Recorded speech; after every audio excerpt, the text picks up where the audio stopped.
අපි උදේ 8ට වැඩ 5ට ගෙදර උදේ 7ට ඉස්කෝලේ 2ට ගෙදර අපි අපේ දියුණුව ගැන හිතුවට ජීවිතේ වැදගත්ම දෙයක් අපිට දැන් අමතක වෙලා.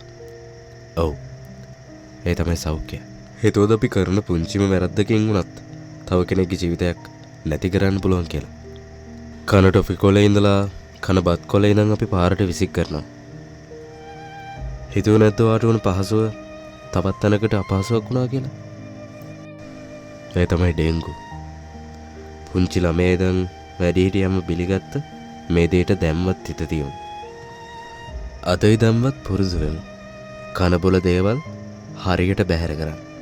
වතුර එකතු වෙන තැන් පිරිසිදු කරන්න. අනිකා ගැන තවත් හිතන්න. දැන්වත් තේරුණාද ආරෝග්‍ය පරමාලාභ නිරෝගී බව උතුම්ම ලාභය කිව්වට සැබෑ නිරෝගී බව තියෙන්නේ අපි අතේමයි කියලා.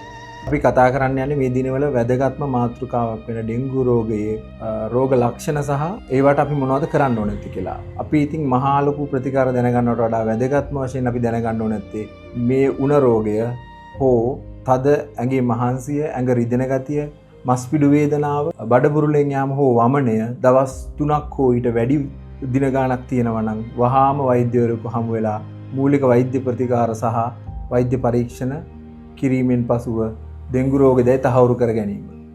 උණ තියෙන රෝගීන් පැරසිටමෝල් පෙති භාවිතය හැරුණහම ඩික්ලොෆිනැක්, බෲෆන් සහ මිෆෙනිමික් ඇසිඩ් වගේ පෙති වර්ග භාවිතා කිරීමෙන් වළකින එක.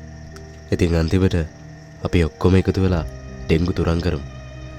ඉතින් මේ වටිනා පණිවිඩය ක්‍රේවිල්ස් රෙස්ටොරන්ට් ඇන්ඩ් කේටරින් සර්විස් වෙතින්